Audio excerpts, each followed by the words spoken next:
Alhamdulillahirabbil alamin. Wassalatu wassalamu ala asyrofil anbiya'i wal mursalin wa ala alihi wa sahbihi ajmain, amma ba'du.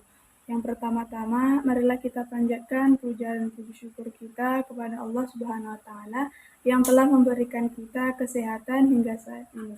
Yang kedua, salawat serta salam tak lupa pula kita hadiahkan kepada roh junjungan alam, yakni Nabi Muhammad SAW dengan melafazkan Allahumma salli ala Sayyidina Muhammad wa ala ali Sayyidina Muhammad.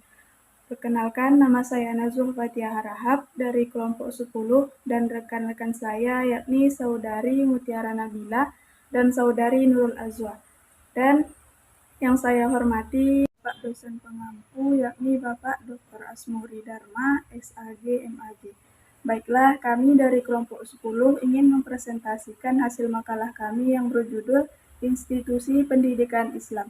Materi yang pertama akan disampaikan oleh Saudari Mutiara Nabila. Institusi pendidikan Islam merujuk kepada lembaga atau organisasi yang memiliki fokus utama dalam menyelenggarakan pendidikan dengan dasar nilai-nilai Islam. Institusi ini dapat mencakup sekolah, madrasah, universitas, atau lembaga pendidikan lainnya yang menekankan pengajaran agama Islam dan nilai-nilai moral dalam kurikulumnya. Tujuan utamanya adalah memberikan pendidikan yang seimbang antara aspek akademis dan spiritual berdasarkan ajaran Islam. Dalam Kamus Besar Bahasa Indonesia, kosakata lembaga mempunyai 4 arti, yaitu asal mula atau yang akan terjadi, bentuk atau rupa wujud yang asli, acuan, ikatan, badan atau organisasi yang bermaksud melakukan suatu penyelidikan keilmuan atau melakukan suatu usaha secara terminologi. Lembaga adalah asal sesuatu, acuan, sesuatu yang memberikan bentuk pada yang lain, badan atau organisasi yang bertujuan mengadakan suatu penelitian keilmuan atau melakukan sesuatu usaha. Secara terminologi, Ahmad Daim mendefinisikan lembaga pendidikan dengan orang atau badan yang secara wajar mempunyai tanggung jawab terhadap pendidikan.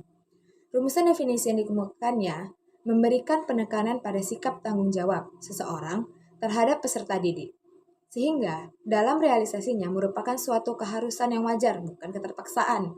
Lembaga pendidikan Islam ialah suatu bentuk organisasi yang diadakan untuk mengembangkan lembaga-lembaga Islam yang baik, yang permanen, maupun yang berubah-ubah dan punya struktur tersendiri, yang dapat mengikat individu yang berada dalam naungannya, sehingga lembaga ini mempunyai kekuatan hukum tersendiri. Adapun lembaga Islam secara terminologi dapat diartikan suatu wadah atau tempat berlangsungnya proses pendidikan Islam. Dari definisi di atas, dapat disimpulkan bahwa lembaga pendidikan itu mengandung pengertian konkret, berupa sarana dan prasarana, dan juga pengertian abstrak. Dengan adanya norma-norma dan peraturan-peraturan tertentu, serta penanggung jawab pendidikan. B. Sejarah perkembangan institusi pendidikan Islam. Dalam sejarah Islam, dikenal banyak sekali tempat dan pusat pendidikan dengan jenis, tingkatan, dan tafsirannya yang khas. Dalam buku At-Tarbiyah Al-Islamiyah, membagi institusi pendidikan Islam tersebut menjadi 2 kelompok, yaitu kelompok sebelum madrasah dan sesudah madrasah. Dengan demikian, madrasah dianggap tonggak baru dalam pendidikan Islam. Yang pertama, rumah. Hasan Langgulung dalam bukunya Asas-Asas Pendidikan Islam 1988 dalam Syamsul Nizar mengemukakan bahwa lahirnya pendidikan Islam ditandai dengan munculnya lembaga-lembaga pendidikan Islam. Ketika wahyu Allah kepada Muhammad SAW, maka menjelaskan dan mengajarkan para sahabat, Nabi mengenal Al-Arqam bil Ibnu Arkam sepatnya. Di sampingnya menyampaikan ceramah pada berbagai tempat. Berdasarkan keterangan inilah bahwa rumah dikategorikan sebagai lembaga pendidikan Islam yang pertama. Sistem pendidikan di lembaga ini berbentuk halakoh dan memiliki kurikulum seperti sistem seri disampaikan diserahkannya kepada Nabi Muhammad SAW.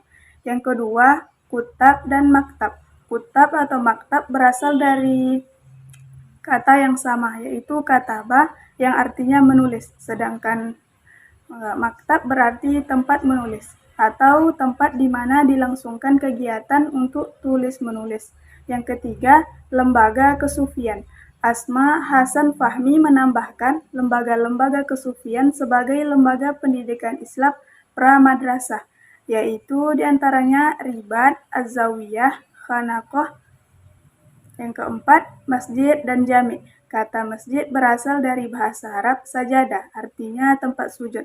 Dalam pengertian lebih luas, masjid berarti tempat sholat dan bermunajat kepada Allah dan tempat berenung dan menatap masa depan.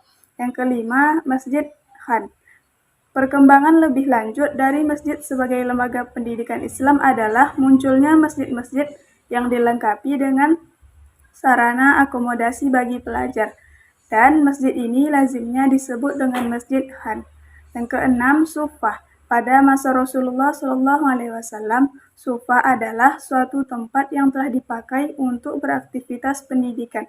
Biasanya, tempat ini menyediakan pemondokan bagi pendatang baru dan mereka yang tergolong miskin.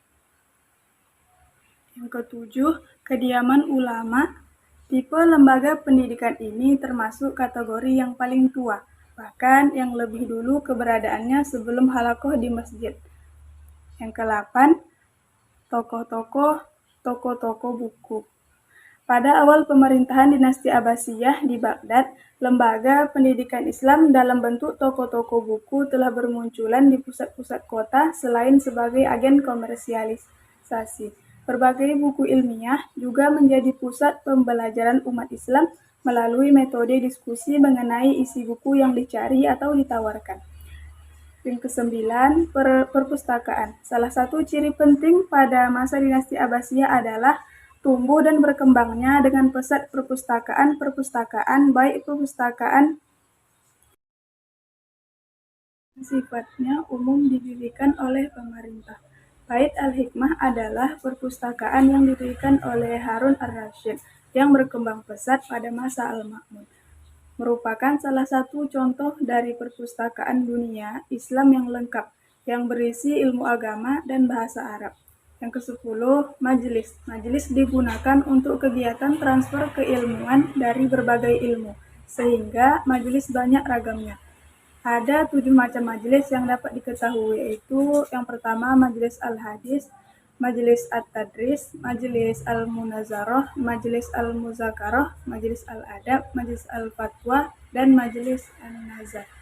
Selanjutnya, saya akan menjelaskan materi tentang macam-macam institusi pendidikan Islam di Indonesia. Jadi, dapat dilihat dari jenisnya, pendidikan Islam di Indonesia itu terbagi menjadi 3. Yang pertama, lembaga pendidikan informal atau keluarga. Yang kedua, lembaga pendidikan formal. Dan yang ketiga, lembaga pendidikan non-formal.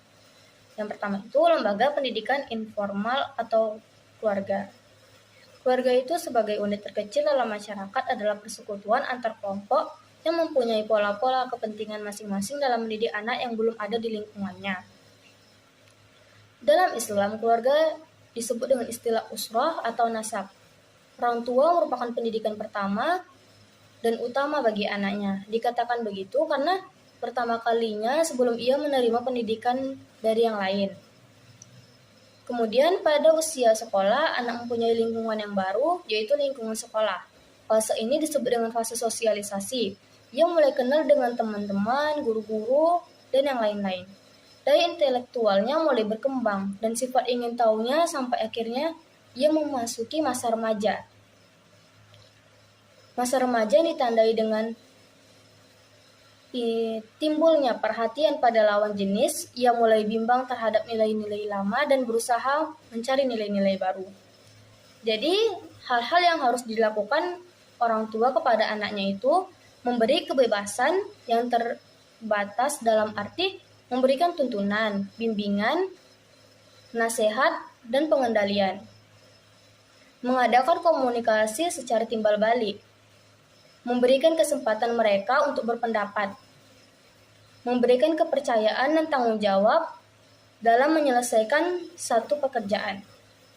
Jadi yang kedua itu lembaga pendidikan formal. Lembaga pendidikan formal adalah pendidikan yang diadakan di tempat tertentu, teratur, sistematis, atau mempunyai perpanjangan dalam kurun waktu. Pendidikan tinggi dan dilaksanakan berdasarkan aturan resmi yang telah ditetapkan lembaga-lembaga Islam di Indonesia. Dan yang ketiga, lembaga pendidikan non-formal. Lembaga pendidikan non-formal, lembaga pendidikan yang teratur namun tidak mengikuti peraturan yang ketat dan tetap. Lembaga pendidikan Islam yang tergolong dalam segala jenis ini adalah yang pertama masjid, musola, surau, atau rangkang. Yang kedua, madrasah diniyah yang tidak mengikuti ketetapan resmi. Yang ketiga, majelis taklim. Yang keempat, taman pendidikan Al-Quran. Dan yang keenam, badan konsultasi keagamaan. Dan yang terakhir, Quran atau MTQ. Jadi dalam pendidikan masa kini ada istilah homeschooling. Masalahnya adalah pendidikan seperti ini termasuk ke dalam kategori pendidikan informal atau formal, bahkan bisa juga non-formal. Jadi dikatakan formal, tetapi pendidikan ini berlangsung di rumah, bukan berlangsung di tempat-tempat resmi seperti sekolah dan yang lain-lain. Jika dikatakan non-formal, tetapi pendidikan ini mempunyai surat izin dari Dinas Pendidikan. Sangat membingungkan pengertian homeschooling ini karena tidak termasuk ke dalam bagian lembaga-lembaga yang ada. Sekian dari kelompok kami, mohon maaf jika ada kata yang salah. Saya akhiri, wabillahi taufiq wal hidayah. Wassalamualaikum warahmatullahi wabarakatuh.